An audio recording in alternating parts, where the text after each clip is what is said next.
In France this week, Prime Minister François Bayrou fell on his own sword.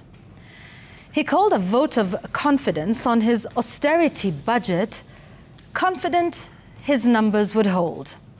Parliament thought otherwise. They voted him out. 364 votes to oust him against 194 in his support. Just like that, the fifth Prime Minister to go since 2022. That's 5 in 3 years. Not because of coups, not because of street uprisings, though there are street protests, but because a parliament elected, empowered, and independent did its job. It held the executive to account. Now, folks, imagine that scenario here. Would our MPs have ousted him, or would they have closed ranks?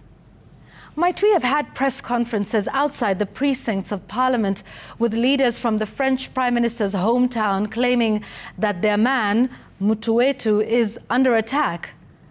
Oh, and I'm sure we'd have seen a trooping to State House for consultations or a parliamentary group meeting to guide them on how to vote. And they likely would have returned from that meeting with a united front and a consensus on how to vote. They might even have saved him and his austerity cuts, no matter how unpopular. You remember what happened here? Remember the way we did with ours, with the Finance Act, while thousands of young Kenyans were protesting outside Parliament's gates?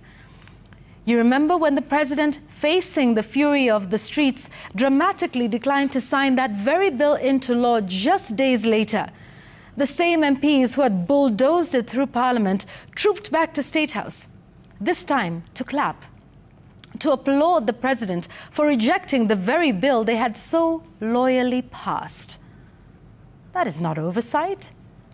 That is theatre, and a very expensive one at that. So, yes, France has had 5 prime ministers in 3 years.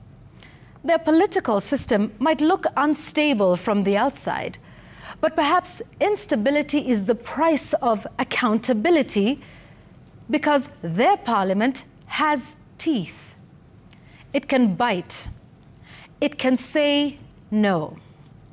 Here, our parliament's teeth are only seen when it yawns. Accountability is whispered in rallies. It's shouted in funerals. But it's muted on the floor of the House. Maybe Emmanuel Macron should borrow a leaf from the Kenyan playbook. I mean, if he had a parliament like ours, a rubber stamp that's always ready to clap on command, then he wouldn't be on his 5th prime minister. He'd still be on his 1st.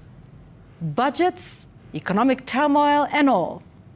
Because unlike France, our parliament never says no. That's my